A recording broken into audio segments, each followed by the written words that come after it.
Hey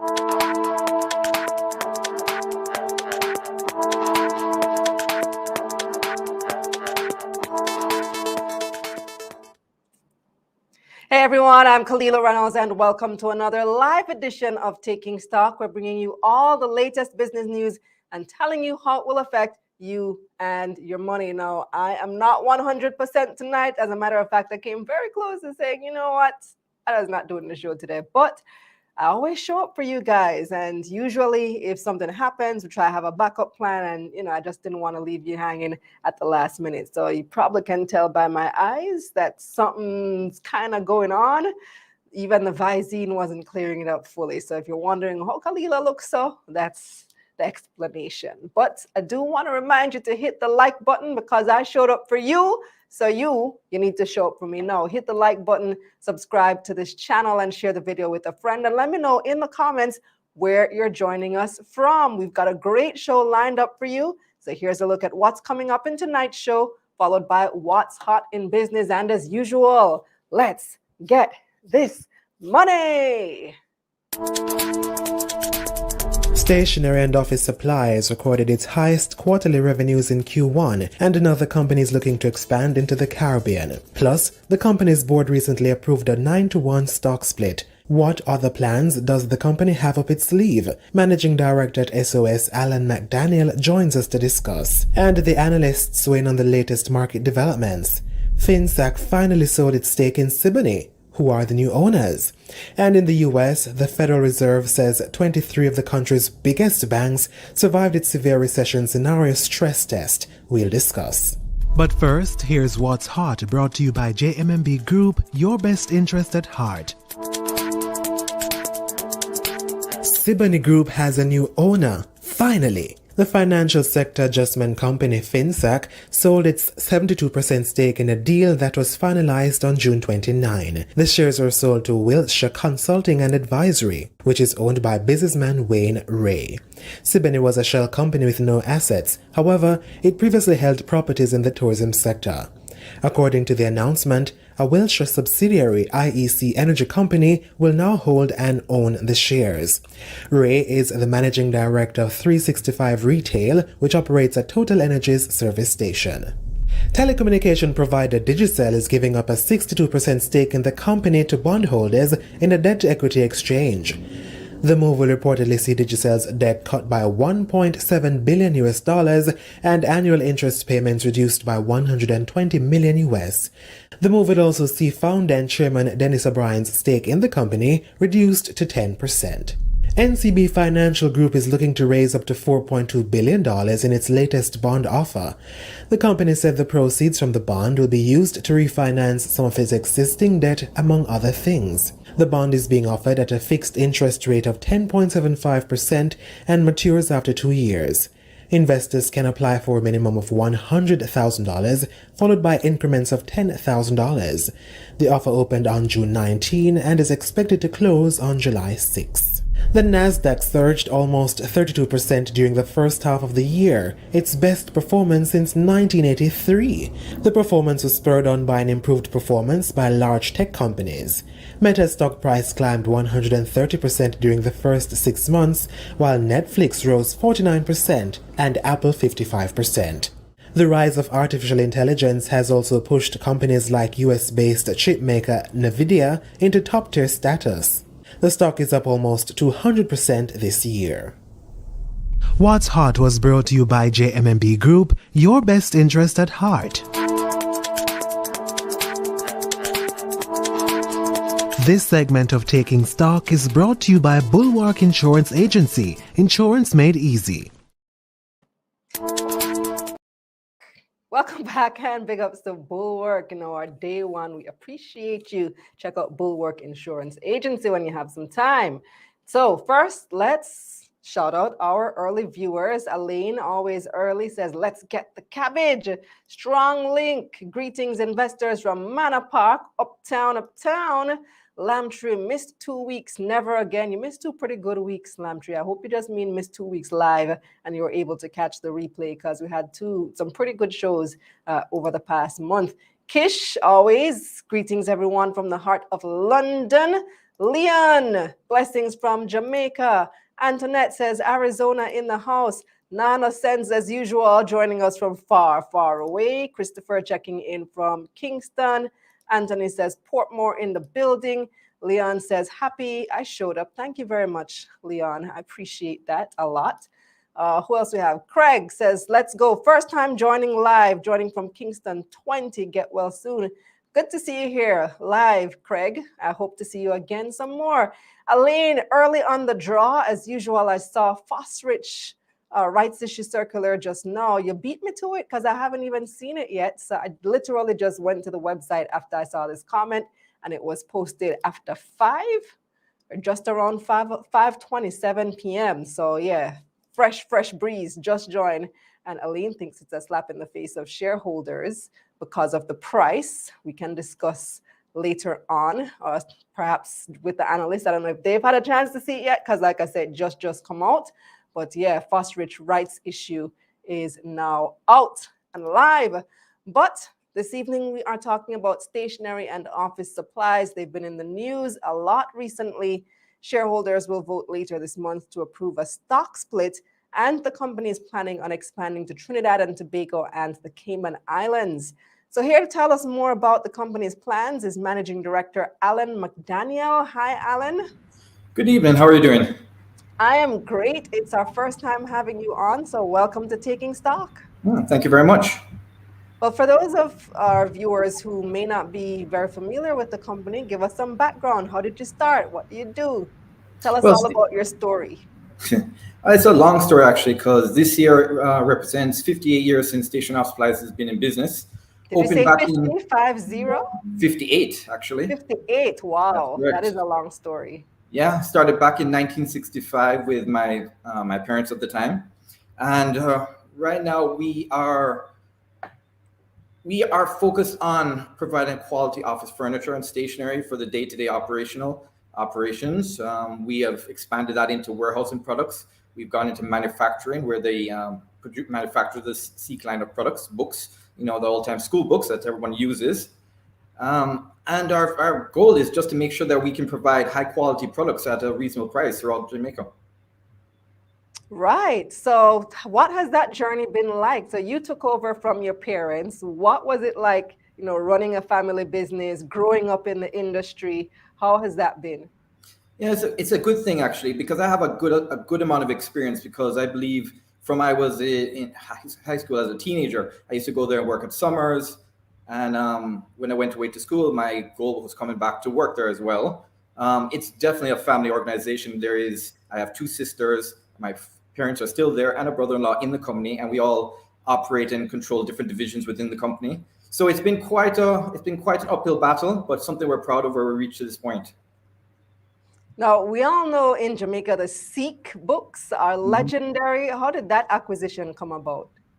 Well, there's an opportunity that came to us right after we had listed back in 2017. And in 2018, having known the owners of Seek at the time, they were looking to expand and wanting some help. And it turned out to be a perfect opportunity for us to get into the back-to-school market, something that we had previously never been a part of. We took the chance, we took it over, we've expanded it, we've expanded the lines, we've expanded the product range, and we're very happy with what's happened so far. Obviously, during COVID, that was not the best time to be manufacturing school books, as with everything right. But ever since then, we're back on track and doing better than ever. So how has it impacted the business? Well, just like everything else we do, every little thing that we do adds to our bottom line. And every year we're trying to find something that's going to help us to increase and to grow our revenues. Seek itself is probably about somewhere between 8 to 10% of our annual revenues, and continuing to grow. And at the same time, Stationery and Office Supplies has grown significantly over the last few years, hitting our all-time high last year of 1.75 billion in revenues, which is about a 60% increase year on year. And with all the things that we're doing, including Seek, including our warehousing material, everything's just helping to make the company continue to grow. Nice. Well, you mentioned the impact of COVID-19, which is something I definitely want to ask about, because schools were closed, businesses, people were working from home. So I guess, I don't know if they were buying office furniture at that time. How did that impact SOS? Oh, significantly impacted us.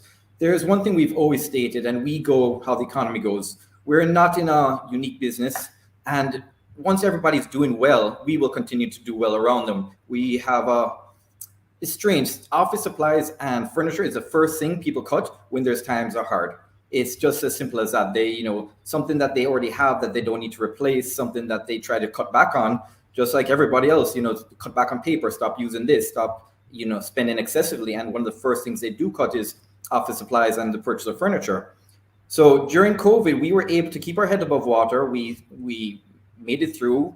And I think based on all the tightening up that we did and the plans that we put in place, we actually came out of it better than ever, to be perfectly honest with you. Nice. So school reopened. We had a return to in-person working. How did that affect your finances? Oh, absolutely. It was a positive effect because yes, we definitely got into the home market where people were working from home, or even organizations were helping their employees, setting them up at home. But there's just nothing like being in an organization. It's a different feel. I find that when you're there in the workplace and you're getting the feeling of everything that's going on around you, it helps. It helps business. It helps motivate persons. And just coming out of COVID and getting back to businesses and giving the opportunity for people to start to grow once again, to open new things, it's another positive effect on us, and we've continued to benefit from that. And then you actually went on to have a record-breaking financial year in 2022. So not just good compared to COVID years, which naturally is going to be a lot better, but record-breaking. So what contributed to that, would you say? Honestly, I believe there's a lot to do with the management and the planning and the organizing we did. We had an opportunity during COVID to say, like most people, to cut back and, just hold things closer to the chest. But we, as a group, decided that we were going to continue to expand. We were going to continue to make sure we had the products available for those who were there. And that allowed us to continue to supply smaller entities that couldn't afford to continue to bring things in. I mean, during COVID, container shipments alone rose from $3,000 US to bring a container from China to over $20,000. And that just made goods very expensive and very hard to stock what you used to have. So we use that as an opportunity to make sure that when people were here and when people were ready to buy, we had products on hand.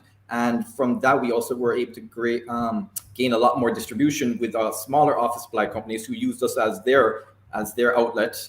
And so increasing inventory and making the plans for that as we got back into 2021 and into last year, the business does continue to grow as things normalized. So when it comes to like your office furniture side, is it you get local suppliers or it's imported items that you mostly sell? 95% of the stuff we import. Not only that, but we've gone a step further in the last, let's say, 10 years, and we started manufacturing our own lines of furniture, working with factories in China and elsewhere. We found that with our knowledge of what was expected here, because truthfully, we're anywhere between 5 to 10 years behind first world countries in terms of what the expectation is, in terms of the pricing that they're looking for, in terms of just the products overall. So what we did is we created first our image line of products, which is our own cabinets and metal products and chairs, our torch line of furniture, which was a new desk line that we brought in specifically for the Caribbean market.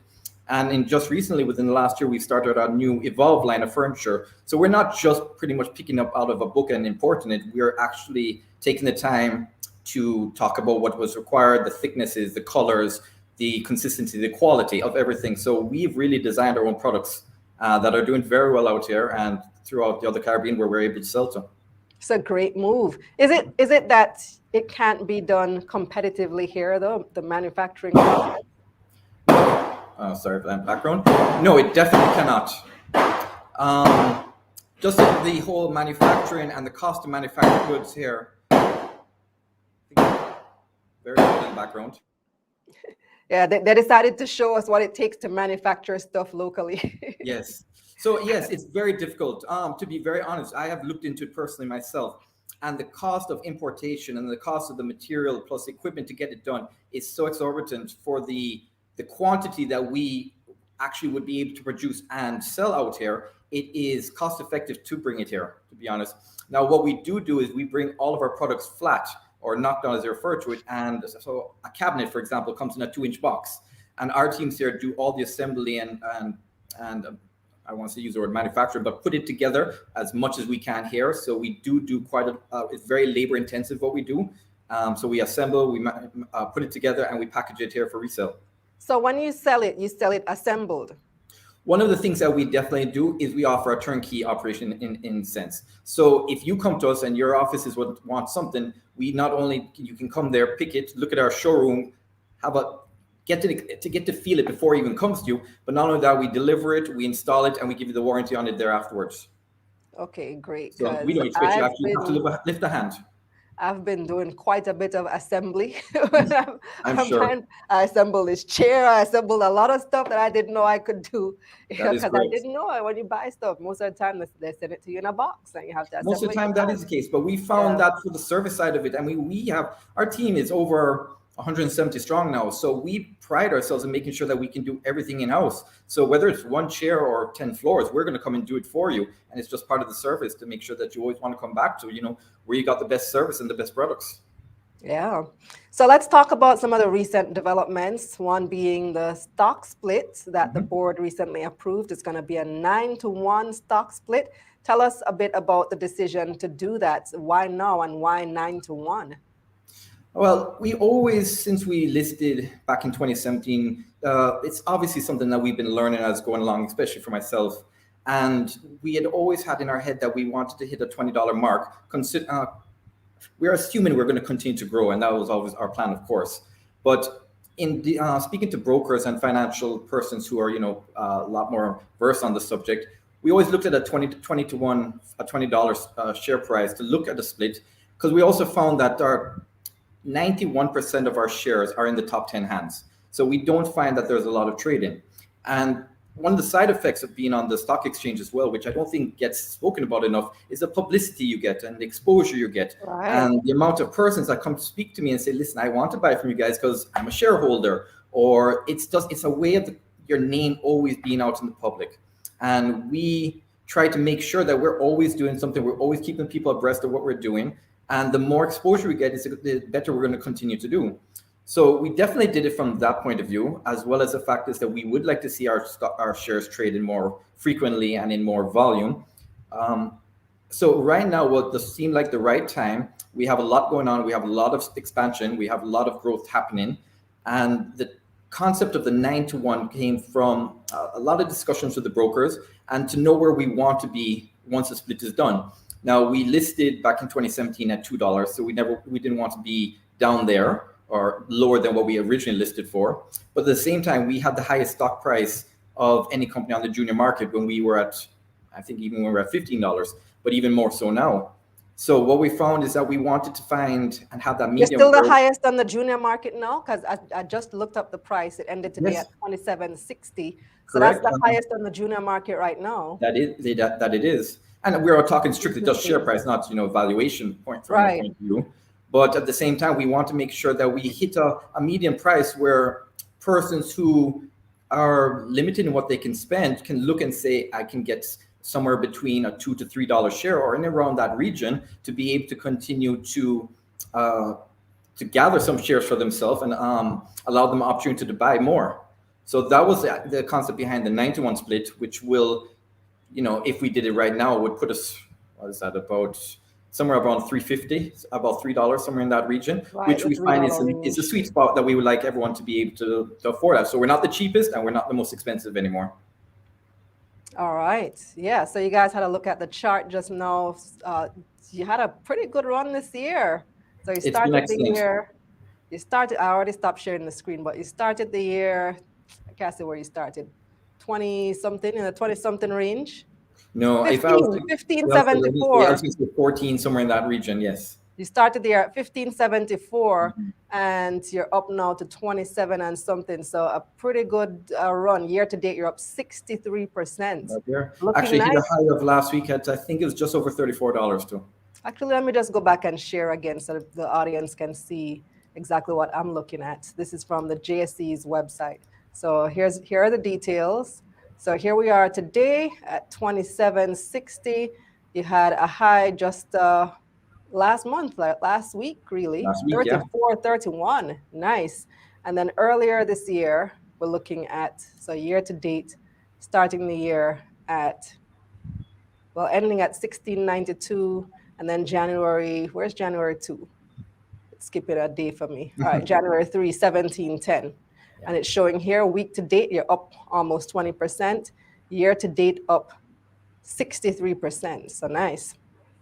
Well, doing well. Congratulations. Thank you. Well, I believe in 21, coming on the backside of COVID, we continued to show that we were very resilient and we came back. 22, I think we had a very successful year, obviously having our all-time high in terms of revenues. And I think turn around into this year, seeing that that we have been continuing that trend, I think people are really starting to believe and understand that we are serious where we're going with this. And Strong Link says, excellent performance in a bear market, because you realize most of the stocks are down and you guys are here up 63% in a bear market. Yes, we're very fortunate like that, yes.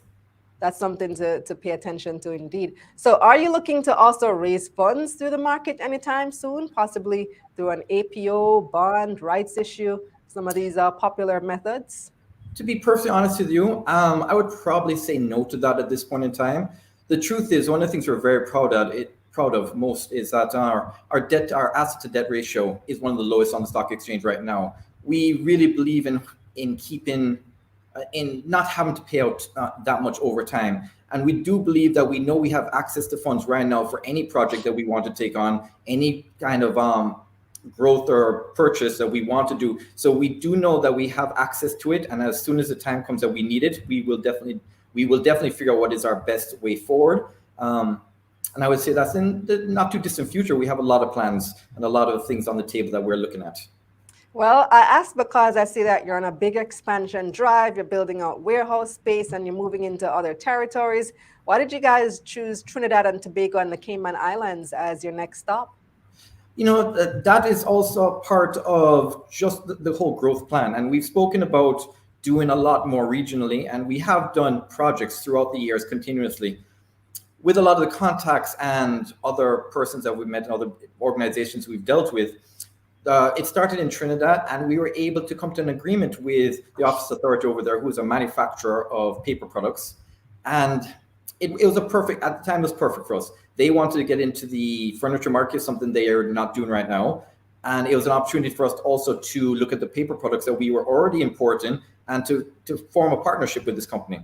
Now, it's a win-win for both sides.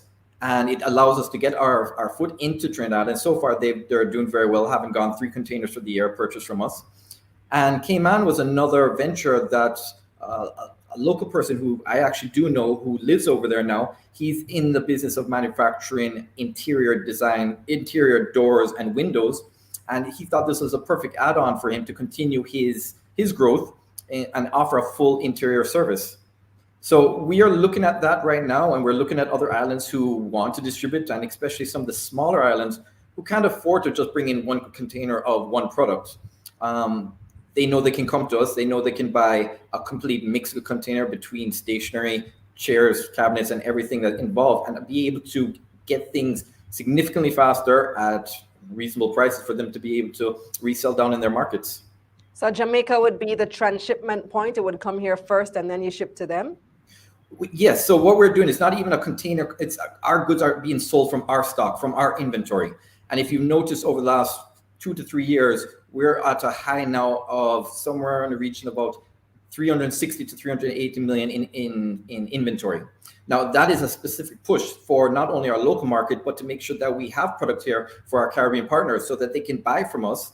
And for example, to get goods over to Cayman, we can have that packaged, shipped, and to them within 2 to 3 weeks, which is significantly faster than anything they can get out of the States or China for themselves. So it's coming here, it's coming into our inventory, and they are able to pull from what we have here. That's awesome. Well, we have a question from Levar, who says, with increased expansion in the BPO sector, does your company provide services to that sector? All the time. So even just recently, we completed a 200-seat call center in Montego Bay. We're working on another one in Portmore. I think there's about 2 more projects going on right now. One of the things in our inventory that we do stock is the BPO sector has gotten the growth of BPO sector it's gone so big, is that we actually stock partitions, chairs, surfaces to be able to outfit a 300-seat BPO tomorrow if somebody wanted. That's one of our focuses. So we do have the products in stock for tomorrow morning. So they no longer have to wait. They no longer have to order. They can start working and they can start immediately.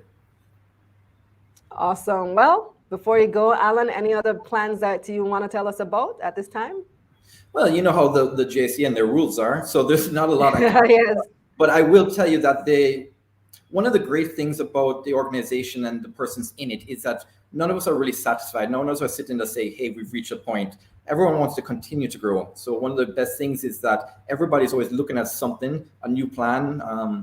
A year or two ago, we got into warehousing equipment. We do racking, we do industrial, we do pallet jacks, hand trucks, all those kind of things. And I do know that right now we are looking to expand our warehousing facilities in Kingston. We've just literally, as of July 1st, taken on an additional 3,000 square foot warehouse space in Montego Bay as well to double our operations down there. And we have so many projects on the horizon that we are looking for additional space in preparation for them coming on. Wow. As it's in Montego Bay, last question comes from Philip, who says, is the tourism hotel boom something you're poised to benefit from? The whole point of the hotel boom definitely helps us, because you can see that when COVID was going on and the hotels shut down, they still need to buy. So even though we're not directly influencing the tourist persons or the persons traveling, we do quite a lot of work with the hotels for their day-to-day operational needs.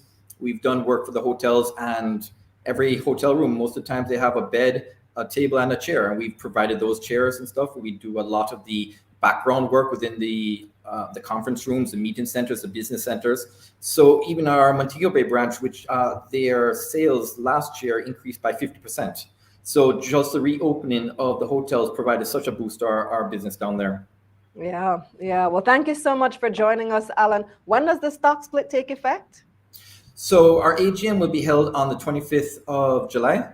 And I believe the final date is August 2nd, I believe, or August 5th for the actual split to take place. Okay, so we're looking at early August for a stock split, a change in that price from the high 20s, maybe low 30s, down to maybe the $3 range. And Nano Sense says, from this company can make it through the 70s and the 90s. Well, you know, it's a resilient company, because those were some tough times. Thank you again for joining us, Allan. Anytime, thank you. Okay, all right, so to our viewers, I have a question. What are you guys waiting on to join the Money Mission community? So I saw some comments here in the chat earlier. Let me see. So we have Rachel. Gotta big up Rachel. Rachel is one of our, our solid supporters. So Raquel, I'm seeing our subscribers. I love how she says our subscribers. Yeah, yes, tech ownership, Raquel, going up and up, almost at 50K. I remember when I was like at 5K and saying, we want to get to 50,000 subscribers so we can get this money together. And now we're almost there. So yes, loving it. And she says, like and come in, Money Mission members. She's also saying happy 4th of July to the Americans. Yes, all our viewers abroad right now who are in the US of A. If you are celebrating, happy 4th of July to you, because I see a lot of people, a lot of African Americans boycotting the 4th of July this year. They still take the holiday now. They still take the day off from work, but they're not celebrating independence because of what happened last week with the Supreme Court overturning affirmative action in schools and universities. What a decision. Kish, on to Kish. Kish says, gosh, I missed this NCB bond. 10.5% sounds like a great investment. Actually, it's 10.75% over 2 years, paid out every 6 months. And if you were in the Money Mission community, you would have heard about it earlier. I even did a breakdown in the community saying how much that's going to be in terms of dollars in your pocket. So 10.75 is easy maths. If you do $100,000 every 6 months, you're going to get $10,750 in your pocket. So over the lifespan of the bond, you'll get 4 payouts, and that's over $40,000. Then you get back your $100,000 as well. So yeah, no, that's not right. It's 10.75% a year. So it's going to be half of that. So yeah. So over the lifespan, you'll get 20,000 and change. Talking foolishness. It's because I'm sick. blame it on the sickness. But yeah, it's still decent though, especially in these times. So bonds are doing pretty well right now. And if you don't know what a bond is, then you need to take investing for beginners. I met somebody last week who was like, somebody asked him if he's going to invest in this particular bond, and he realized, I don't know what a bond is. I need to, jump on this course. And he did right when we had the sale. So lucky him. He was like the last person before I closed off the sale who was able to take advantage of that. Next week inside the community, it was supposed to be this week, but because I was sick, I didn't do it. Next week, we are going to do our semi-annual budgeting, our semi-annual plan. So I plan to do these quarterly build your budget workshops, and we're going to plan our quarters. But this time, we're going to plan the rest of the year. So July to December, build your budget workshop, and that's going to be Monday inside the Money Mission community. So you want to make sure that you are a member so you can join us for our Build Your Budget workshop. We're going to plan the second half of 2023. We're going to plan Independence Weekend. I know you want to take the family out. You want to do something nice. You want to go on summer vacation. And then right after that, you have September morning, you have your school books. You have to go pay SOS for some Seek books and textbooks. School fee, you hear prep school fees going up 40% this year. Yep, I got that note too. So we have to plan for that. And then right after that, bam, you turn around, it's Christmas. I need to plan for that as well. So let us make our plans. Let us sit down together and work on our budget inside the Money Mission community. Build Your Budget comes up on Monday, next week, Monday. Also, coming up on the 17th of July is the first installment of Ask Mike with Michael Lee Chin. And I need to go back and watch the video. Sachel, go back and watch the episode. We need to find that person who asked the question. I think there were 2 people who asked about mentorship. We need to offer them spaces in the mentorship so that they make sure that they get their questions asked, since they were the person who asked the question that made all of this possible. We need to get those 2 people on with Michael Lee Chin. I have already sent out the link for you to apply for the mentorship. It went out in our newsletter last week. So if you're not on the newsletter, boo for you. I keep telling you guys to subscribe. Make sure you subscribe to it. If you are still not on the newsletter and you didn't get that, or you missed it in your inbox or something, then you can, where can you find it? It's on my link tree. So if you go to my Instagram account and you tap the link in my bio, and then you'll see apply for mentorship with Michael Lee Chin. I'm going to send it out again in the newsletter sometime this week. We're going to have a little bit of press opportunities as well. But like I always tell you, between the newsletter and the Money Mission community, those are the best 2 ways to keep up with what's going on here and all the opportunities that abound greatly. So become a part of that community by clicking the link in the description of this video, and it will also be pinned in the comment section right after the live. Now, here's a hurricane tip brought to you by CG United. Hurricane tips are brought to you by CG United. It's good like that. So last week we talked about what a deductible is and why you have to pay it. But do you even know how much your deductible is? Policy details are boring, right? Well, take my advice and check the terms of your policy. Your deductible is a set amount that you are responsible for paying before your policy starts paying for covered costs. That means it gets deducted from your total payout amount, hence its name, deductible. Yeah. It's also called the excess because the insurance company will pay the amount in excess of this figure for each claim. So check your policy and get familiar with your deductible so that it's clear what your final payout would be in the event of a claim.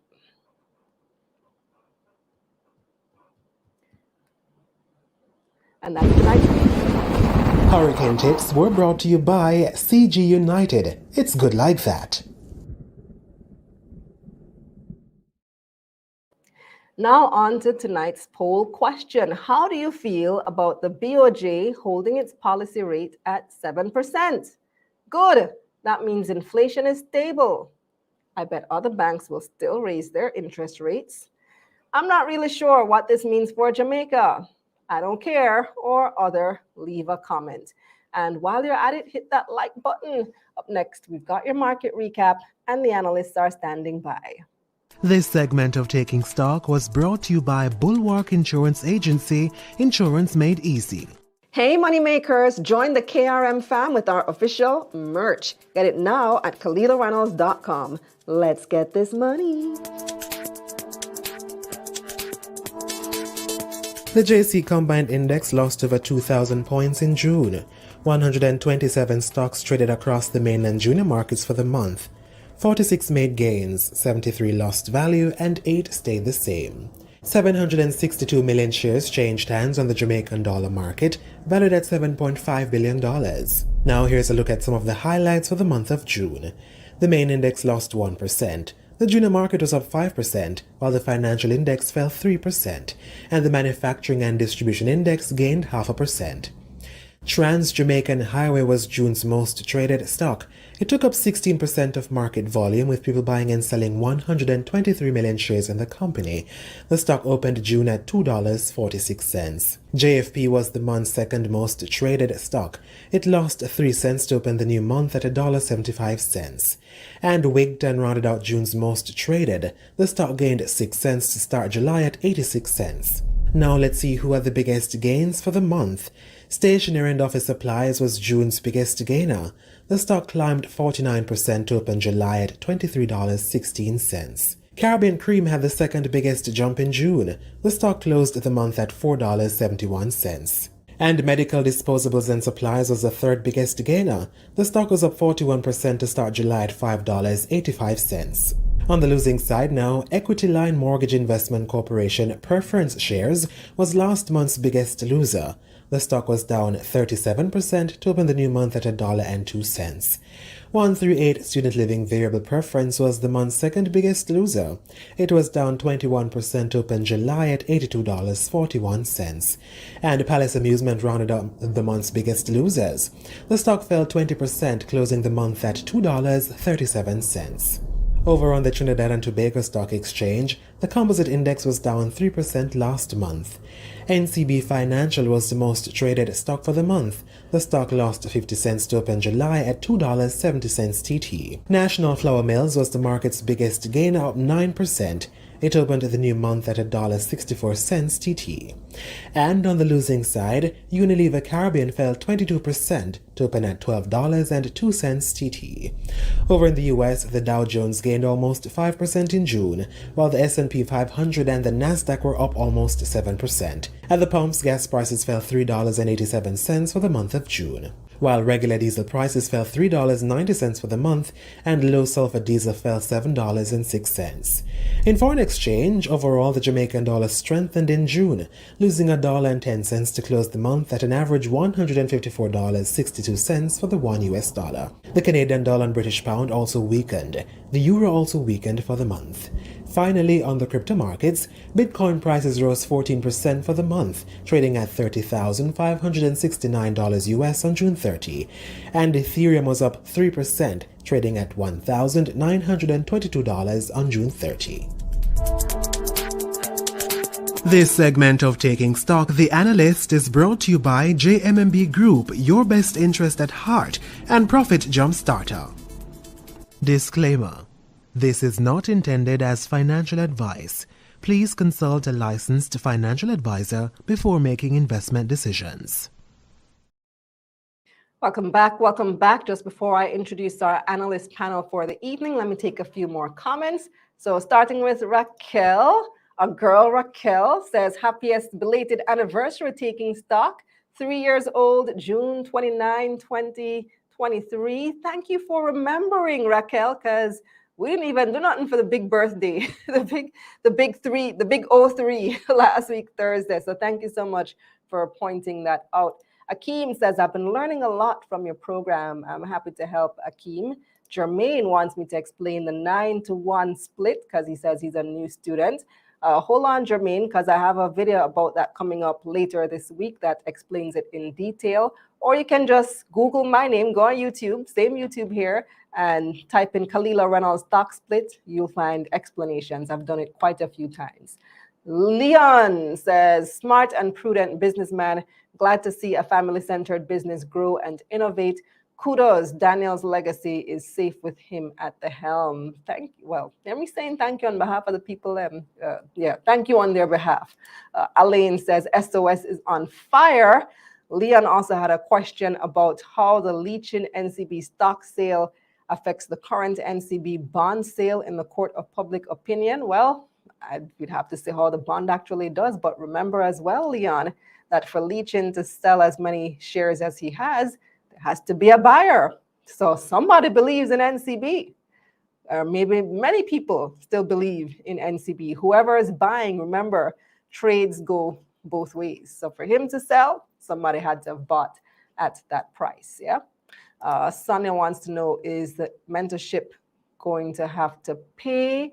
So no, the mentorship program is free. It will be broadcast here on YouTube. For you to participate, you have to apply. Now, there are reserved spaces for members of the community, paid members of the community, but there are also some spaces for people who are not members because we want to make everybody have access. What else do we have? Frankly says, where can I buy the shares before the stock split? So frankly, you got to open up an investment account, contact your broker, and get those shares. And Devon, final comment, says, 9-to-1 stock split is ridiculous because it will be trading back at $20 very soon after. You think so, Devon? How soon is very soon for you? Anyway, let us introduce our analyst panel for this evening. I'm joined by equity trader at JMMB Group, Clive Charlton, and CEO of Profit Jumpstarter, Keisha Bailey. Welcome, Clive, and welcome, Keisha. Hello, hello. Good to have you guys. Okay, so Clive, we're going to start with you because you have probably one of the hottest topics of the week. And I saw some people in the comments saying they were waiting for this. People have been waiting very patiently for the past couple of years, and that is Ciboney. So Finsac has finally sold its shares in Ciboney. And give us, the update. What's going on? What are the implications? You're muted.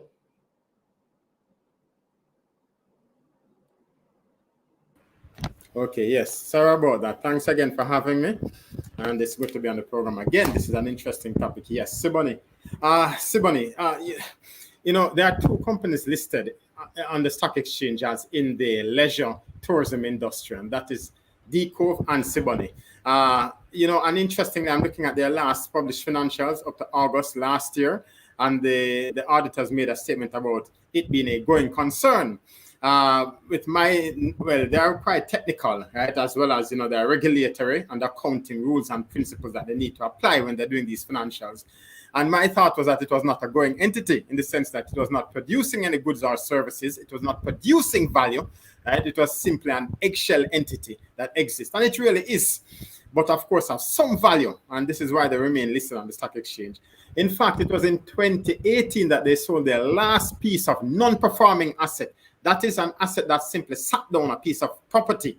And it had intrinsic value, it being a piece of prime property. And they sold that in 2018. I'm looking at this announcement, and they distributed that, a capital distribution of 34 cents per stock unit. In February 2018, that's the last significant value that the shareholders received from this company. Since then, nothing at all. And it was just not generating. Anyway, my thought was that it should have been delisted long time ago. Well, they had, it has some value, and we now see that value being realized. It's strange though, because I asked myself a few questions. What is the benefit of them, someone acquiring this company? I can tell you this, that perhaps about 15, 16 years ago, JMB Securities Limited, the equity investment arm of JMB Investments, our leadership then, Mr. Leo Williams, we were seeking some buyers. Well, we were trying to arrange a similar that type of arrangement for someone to buy this company, as a holding company for perhaps other entities. Yeah, there's benefit to being listed on the stock exchange, as your previous guest noted. First and foremost, capital, we understand that, but also exposure. He spoke to that also. But it also provides you some opportunity, and there's some tax benefits also in terms of dividend payment, in terms of movement of shares. There are certain tax that you're exempt from by being a public listed entity.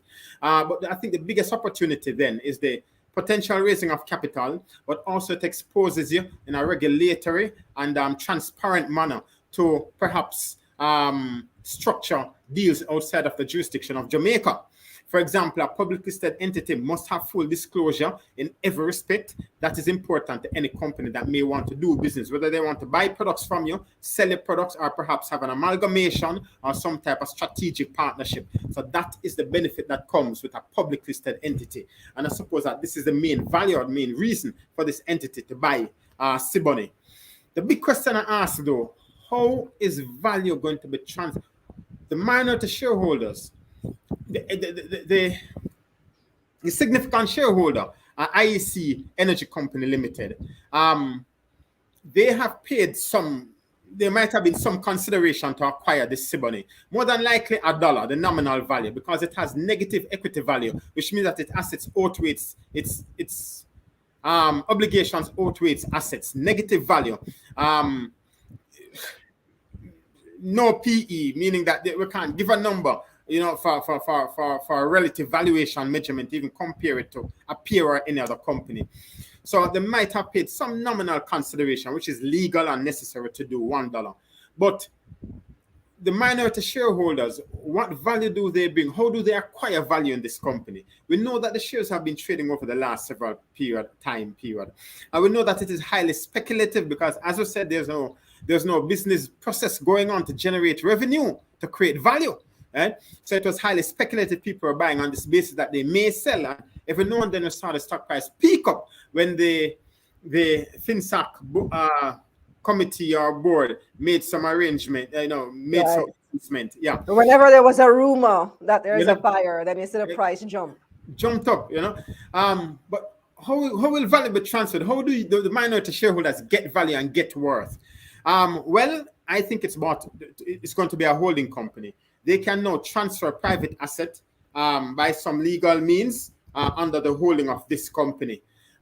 They could perhaps also raise additional capital. That is, they could have a rights issue or raise some capital under this listed entity and get all the necessary tax benefits that may come from it. But the minority shareholders, how do the question is, if I inject capital into a company by paying a value for this company, then it means that they are free riders, who are just going to automatically get some value from this, So I don't know how that it will be managed, especially if they are already, look at MFS Capital, SSL Venture Capital, and now MFS Capital. Yeah. Do you absorb your private companies under this, which means that the minority shareholders automatically get some value? It means that you are splitting and cutting the value of your private entities, right? Or I think the perhaps next best route is to raise fresh new capital under the Ciboney Group, so everyone now can partake equally as a legitimate paid up shareholder. But as it is not, right? But there's also another question. We don't know. The stock price is moving and has moved on a speculative basis. What we do, well, surely we're paying something for nothing because the net asset is negative, right? We don't yet know also how it will be structured, how it will be organized. We don't know what type of assets they'll acquire under this holding company or what value of any asset they'll transfer under this holding company. So as it is now, it is still very much speculative. We can say that in the future, some value will come to the company. Yes, we know that, right? But we don't know what that value is.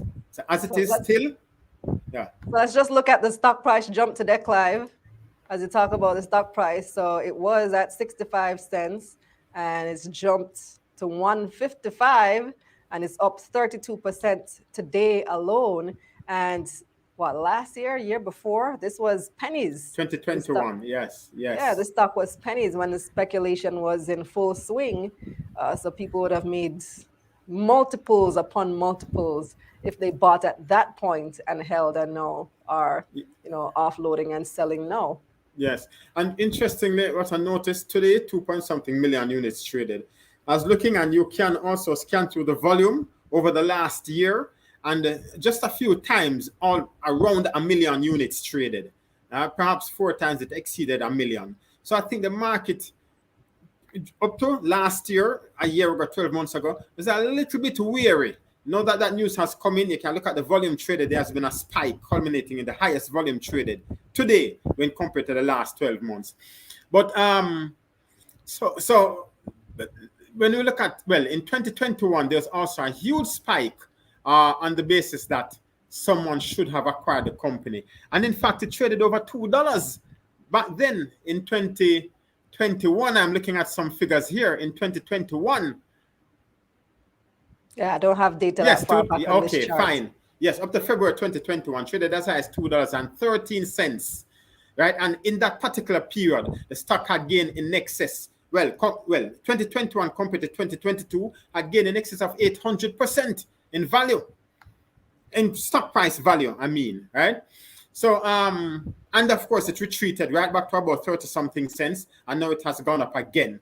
Well, there's more firmer, more fundamental news. Yes, it has been taken over, but we're still in the dark as to what the future structure of this company will be, what type of capital will be injected, what type of assets, what will the business line be. There are quite a few unknowns as of now, but I think the market is quite okay. The speculative market, that is, they're quite okay with that. They'll deal with that down the road when it comes. Yeah, so Philip has a question. Philip just wants some clarity. Are you positing that they may have paid $1 total or $1 per share? Well, it's negative asset, negative capital. I'm not saying that, no. By accounting, by legal rule, I believe some nominal value must pass, a minimum $1.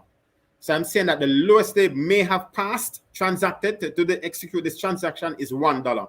But more than likely, it has greater value. How do we measure that value? I'm speculating here, right? I'm just giving scenarios.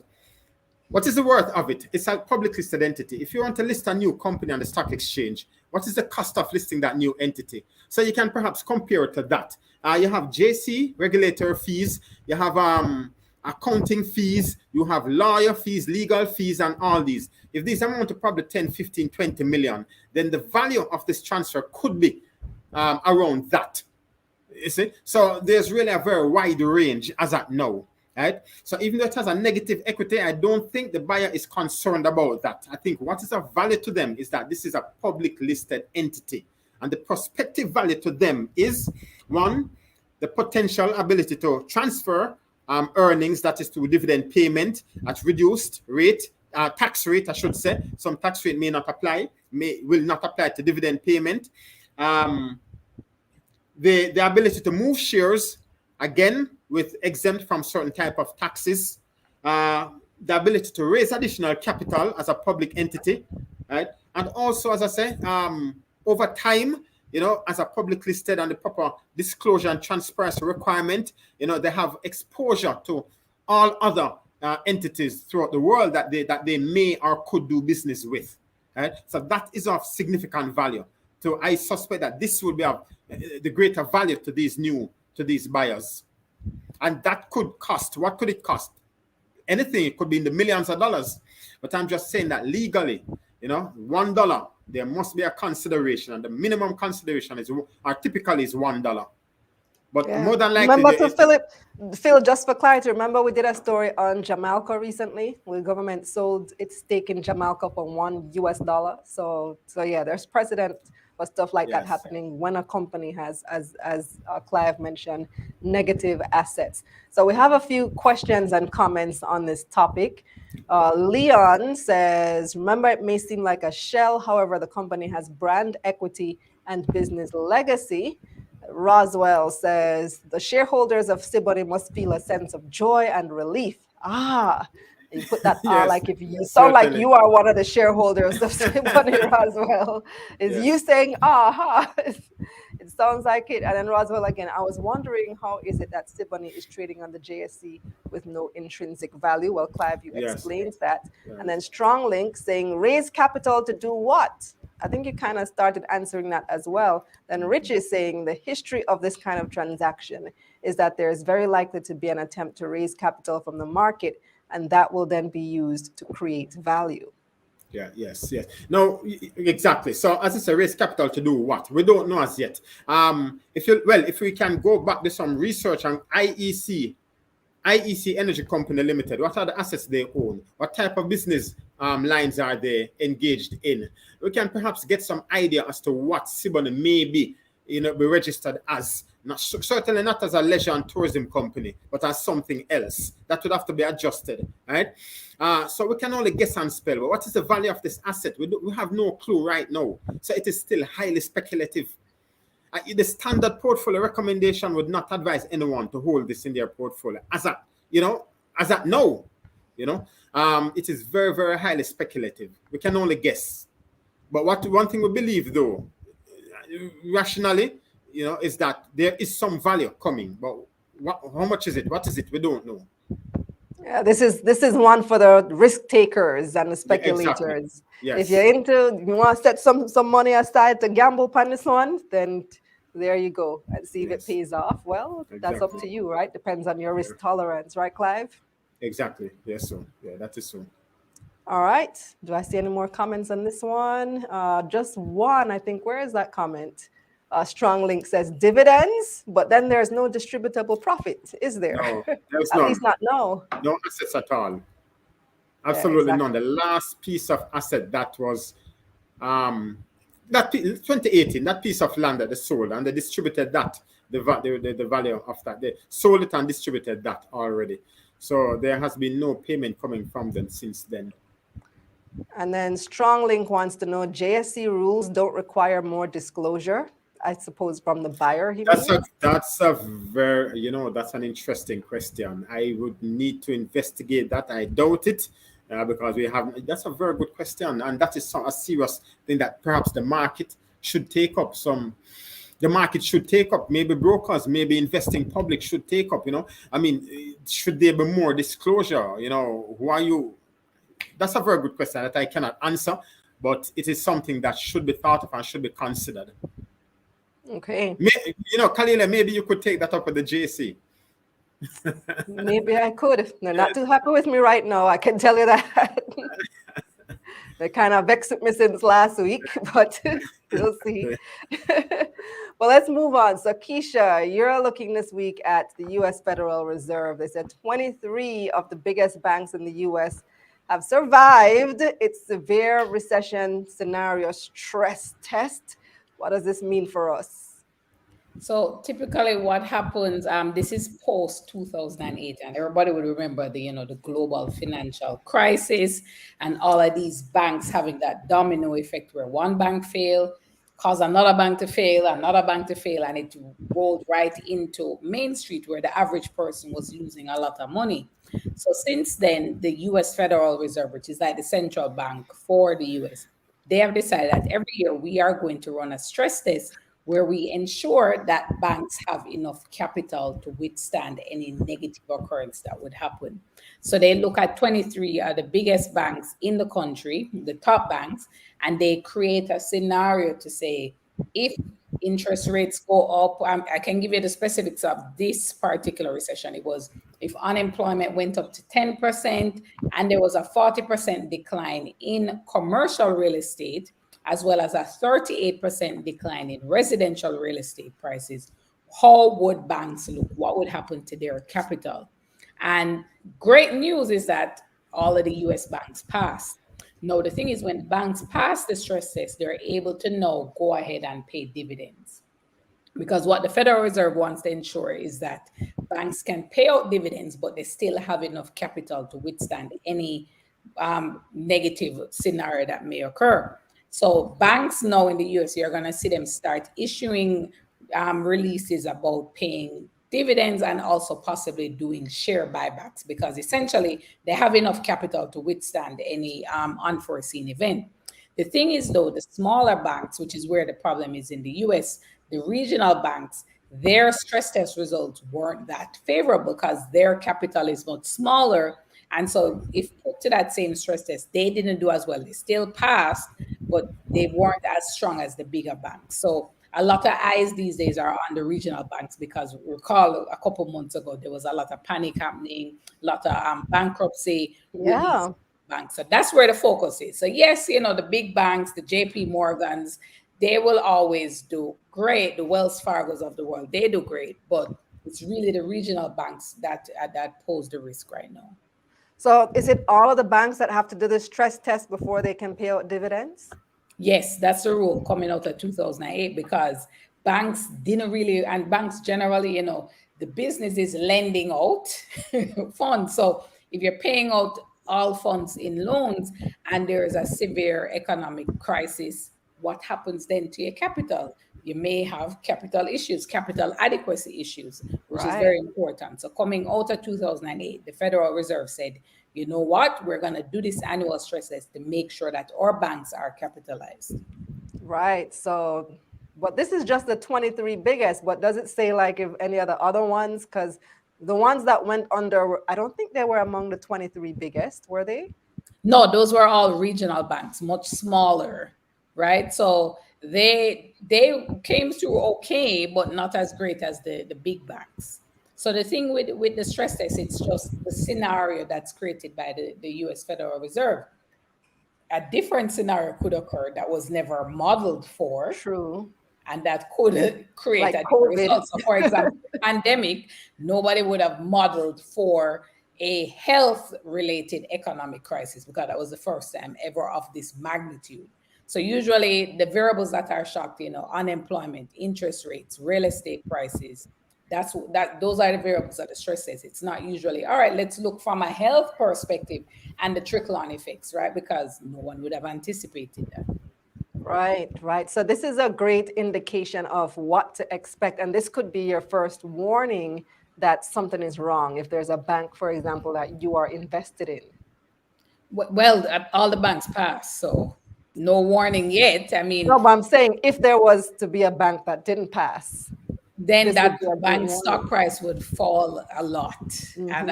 And they would have to also go now to raise more capital because it would mean that the bank doesn't have enough capital to withstand any crisis that would come.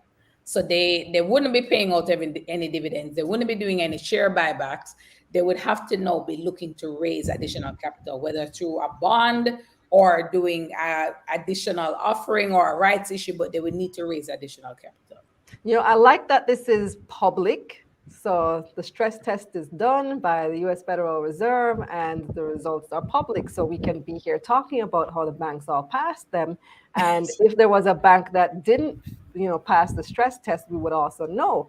And you mentioned something, the capital adequacy ratios, yes. Right. So Strong Link was asking me why the JSE vexed me.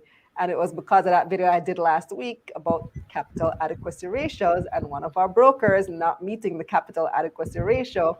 And, they haven't said who the broker is.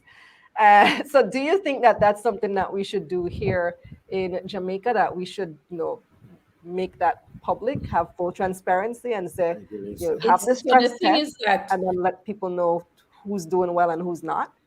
So here's the thing, the stress test is a model. It doesn't really represent a real live event. It's a model created by persons within the institutions. They will say, all right, let us create this scenario, which may not occur, right? So stress tests by their definition are low probability events.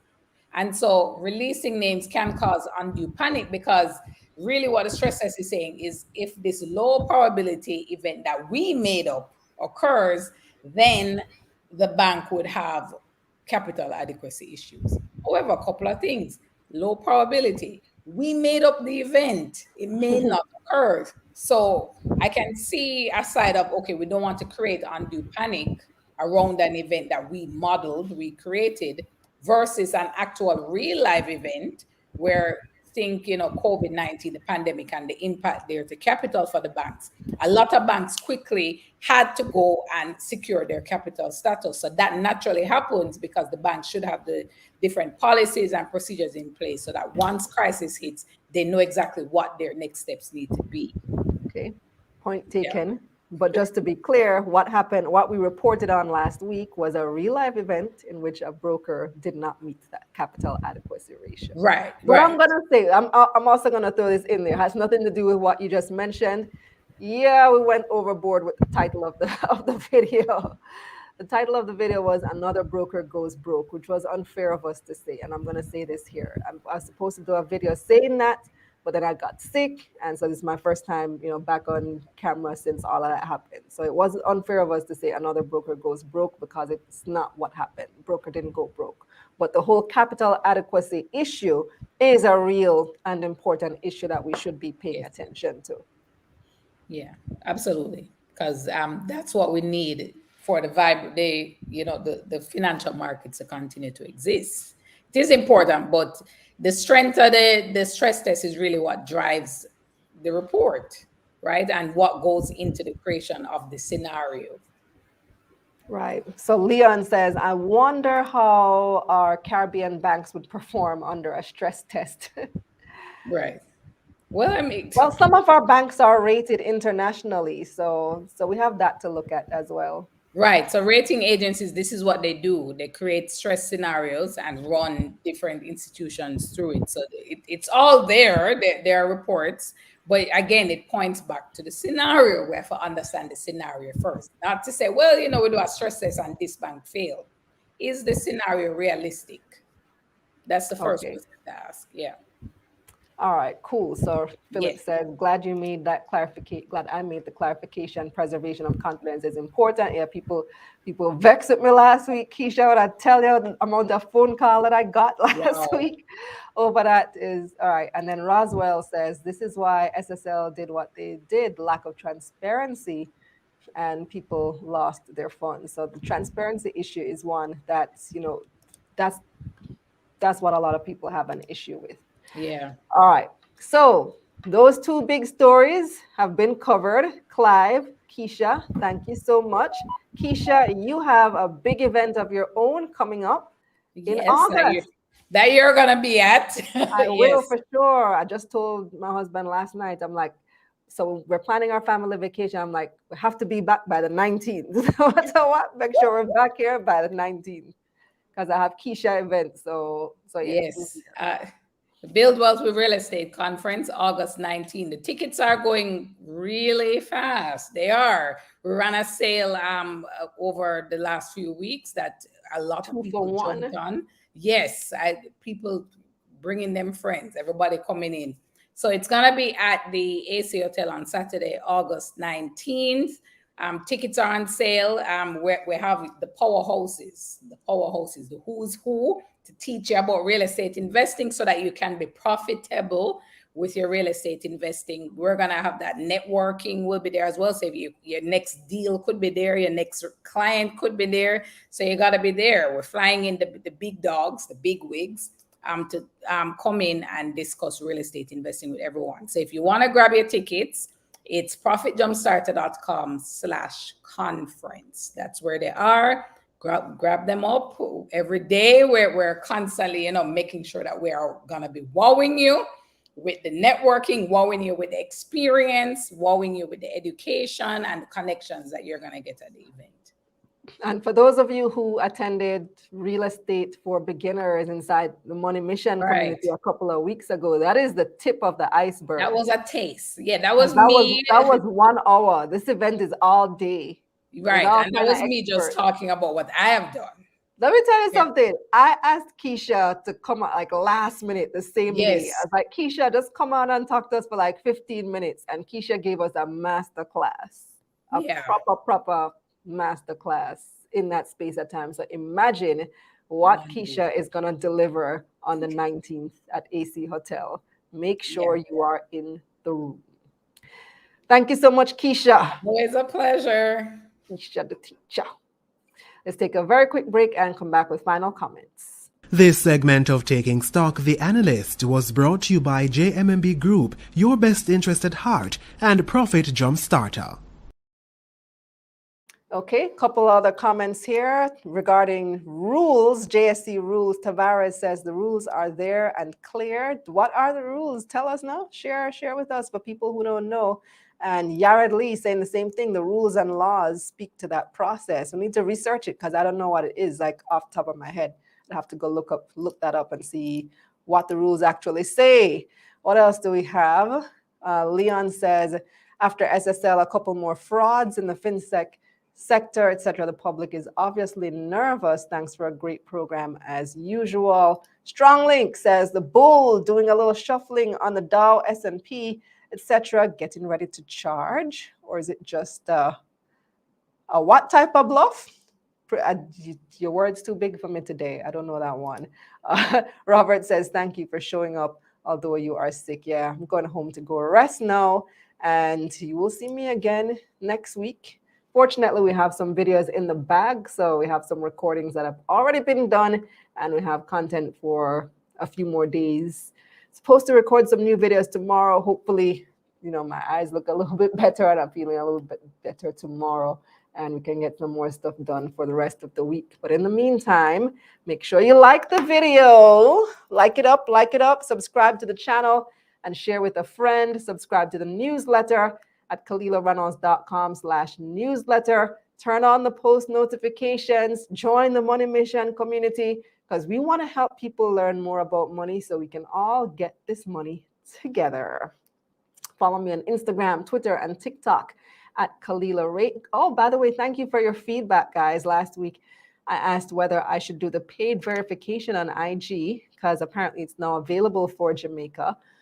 But there's always a give and take. So it was telling me that I have to be a personal profile, not a creator profile. And if I switch from creator to personal, it said that I was going to lose all my insights. And 80% of you said, don't bother do it. Just wait until it becomes available for creators. So that's what I'm going to do.